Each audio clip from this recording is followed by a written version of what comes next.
Hello guys, this is Dilip और आप हैं अपनी यूट्यूब चैनल टारगेट दिलीप पर। गाइज आज हम बात करने वाले हैं DSSB एग्ज़ाम क्लियर करने के बाद जब आप डिपार्टमेंट में जाते हैं एज ए सेलेक्ट होके, तो उसके बाद मेडिकल एग्ज़ाम होते हैं। मेडिकल एग्ज़ाम में कुछ चीज़ें कॉमन होती हैं, तो आज हम उसके बारे में ही बात करने वाले हैं। तो हमारा जो आज का टॉपिक है वो मेडिकल टेस्ट है। आफ्टर क्लियरिंग एग्ज़ाम जब डिपार्टमेंट में जाते हैं तो आपका मेडिकल टेस्ट होता है।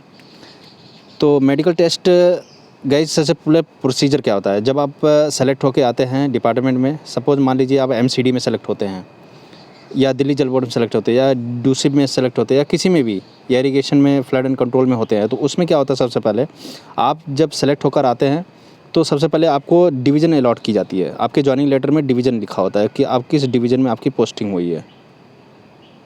आपकी डिवीज़न अलॉट की जाती है, आप किस डिवीज़न में आपकी पोस्टिंग हुई है।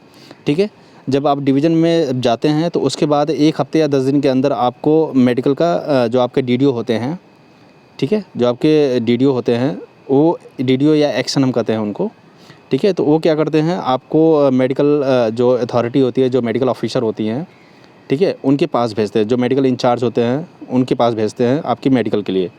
तो वो क्या करते हैं कि आपकी कुछ टेस्ट लिखते हैं, वो टेस्ट आपको कराना होता है। कुछ चीज़ें तो वो वहीं पर होती है तो चेक कर लेते हैं। जैसे क्या क्या चीज़ें होती है, मैं एक बार इरेज करके दिखाता हूँ। पहला तो आपकी हाइट चेक कर लेते हैं, ठीक है। दूसरा आपका वेट चेक कर लेते हैं, ठीक है। तीसरा, ये 2 चीज़ तो वो वहीं पे चेक कर लेते हैं। और तीसरा अगर एक वो बनती है तो तीसरा इसकी भी चेक कर लेते हैं, आई की। आई टेस्ट ये मेडिकल वहीं पर ही चेक हो जाती है। आपकी जो मेडिकल ऑफिसर होते हैं वहीं पे ये तीनों चीज़ें चेक हो जाती है। बाकी कुछ चीज़ें ऐसी टेस्ट होती है जो वहाँ पर अवेलेबल नहीं होती है, तो आपको किसी लैब से चेक करा के देना होता है। सबसे पहला वो जो आपके मेडिकल ऑफिसर होते हैं वही आपके प्रिस्क्रिप्शन में लिखेंगे कि क्या क्या चीज़ें हैं। जैसे पहले वो CBC लिखते हैं, ठीक है, आपकी ब्लड काउंट कितनी है वो लिखते हैं। दूसरा आपकी LFT KFT चेक करवाते हैं। आप इसे किसी पैनल वाले लैब में भी जाके इसे टेस्ट करवा सकते हैं, तो आपको चार्जेस कम देने पड़ जाते हैं।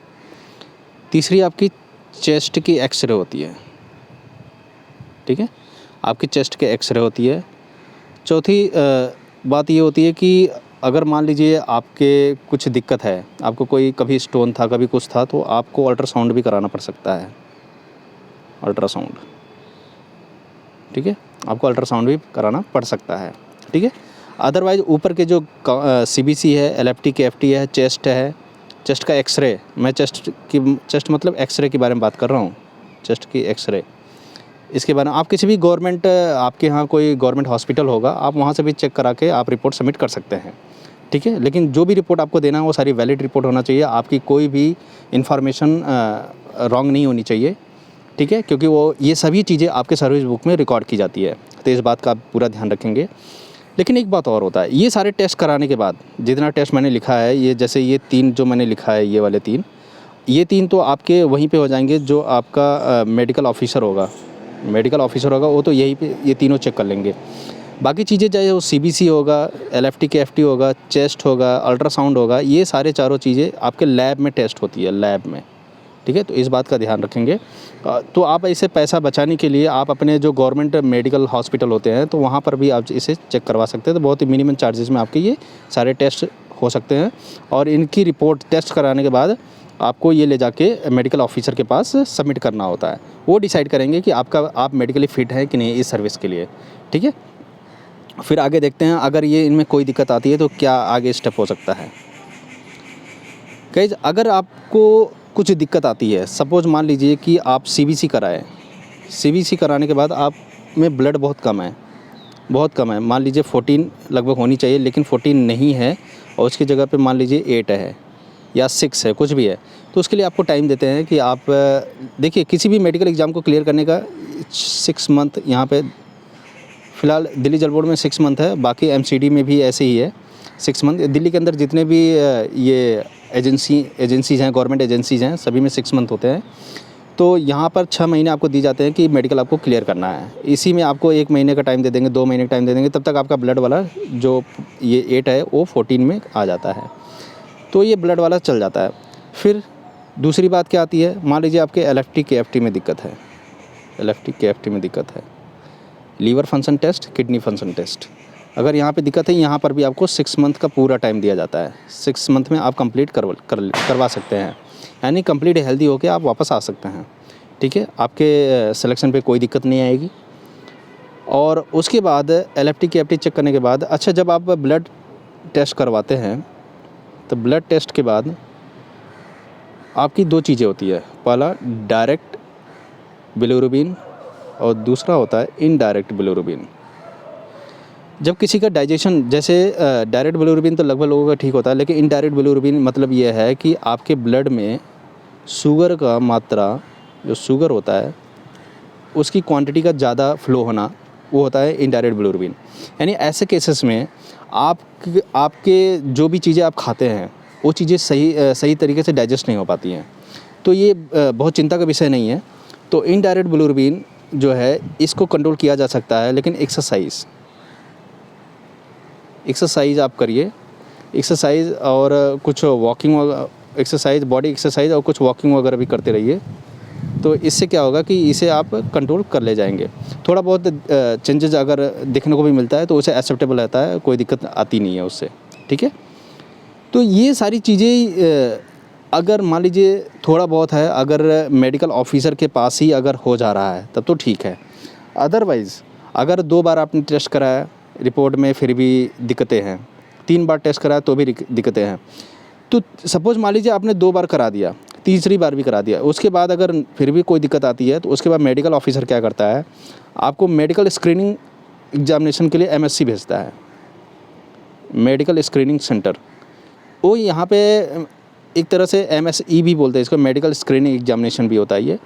तो यहाँ पे जब भेजते हैं तो ये जो होती है क्या करती है, कोई भी एक गवर्नमेंट हॉस्पिटल में आपको भेजती है। जैसे दिल्ली में GB पंत है,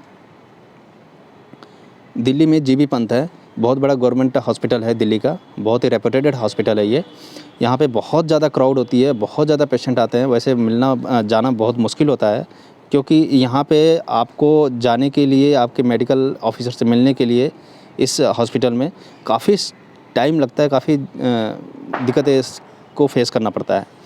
लेकिन फिर भी आप रेगुलर जाएंगे तो आपका ये पॉसिबिलिटी बन जाएगी कि ये हो जाएगा। ठीक है, तो जब आप GB पंत में जाते हैं तो वहाँ पे क्या होता है, GB पंत में जब ये मेडिकल स्क्रीनिंग वाले जो डॉक्टर होते हैं, जो हमारे ऑफिसर्स होते हैं, जब ये भेजते हैं आपको GB पंत या और भी जो गवर्नमेंट हॉस्पिटल होते हैं, आप रिकमेंड नहीं करोगे, वे रिकमेंड करते हैं हॉस्पिटल। इस बात का ध्यान रखें, और भी गवर्नमेंट हॉस्पिटल को ही रिकमेंड की जाती है।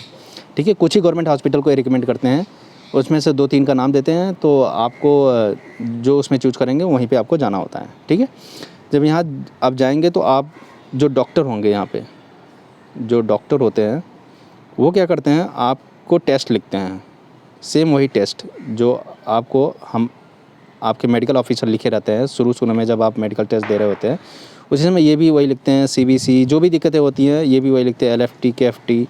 और चेस्ट में दिक्कत नहीं है तो इसको नहीं देते हैं। और भी जो चीज़ें होती हैं, अगर टेस्ट कहीं कराना होता है, कभी कभी वो उसकी भी टेस्ट कराते हैं, आपके क्या नाम है, थायराइड का भी टेस्ट कराते हैं। ये मतलब आप इस हॉस्पिटल पहुंच गए तो आपके बहुत सारे टेस्ट जो है इनके द्वारा कराए जाते हैं। ठीक है, अब जैसे ही आप इनके टेस्ट क्लियर करते हैं, टेस्ट क्लियर करने के बाद ये आपको 1 हफ्ते भी लग सकता है, 2 हफ्ते भी लग सकता है, क्योंकि ये 1 हफ्ते के बाद ही बुलाते हैं, ये रेगुलर नहीं बुलाते हैं। तो जैसे ही आपका क्लियर होगा तो क्लियर होने के बाद ये क्या करते हैं कि आपके सर्टिफिकेट पे, जो आपके सर्टिफिकेट है उस पर लिख देंगे कि patient is physically fit for duty. ये इस तरह वर्ड जो है वो लिख देते हैं, मतलब आप जो है to join the duties, not for to join the duties. ठीक है, तो इस बात का ध्यान रखें। तो इस तरह वो लिख देते हैं। तो इस तरह आपका मेडिकल एग्ज़ाम कंप्लीट होता है, लेकिन आपको 6 मंथ के अंदर ही करके देना होता है, 6 मंथ के अंदर ही करके देना होता है। इसलिए आप सभी से ये है रिक्वेस्ट कि जब भी आप लोग ज्वाइन करें तो मेडिकल आपका जैसे ही आपका डिवीज़न अलॉट हो, तुरंत आप अपना मेडिकल ज्वाइनिंग के बाद जब आपको डिवीज़न अलॉट हो जाए तो उसके बाद तुरंत आप मेडिकल के लिए मेडिकल ऑफिसर के पास तुरंत पहुँचे अपने DDO के द्वारा। आपका DDO जो है आपको लेटर देगा, इन बिटवीन जो है मीडिएटर होता है, DDO होता है, वो आपको भेजता है मेडिकल ऑफिसर के पास। आप तुरंत मेडिकल करा के अपना मेडिकल सबसे पहले क्लियर करिए। ठीक है, यहाँ पे जब आप 6 महीने के अंदर मेडिकल क्लियर कर लेते हैं तो उसके बाद क्या होता है कि आपकी जॉब सिक्योर हो जाती है और सेफ़ हो जाती है। जॉब पे वैसे कोई दिक्कत आती नहीं है, लेकिन जैसा कि आपके जॉइनिंग लेटर पे ही लिखा रहता है कि आपको मेडिकल एग्ज़ाम क्लियर करना ही होता है, ठीक है।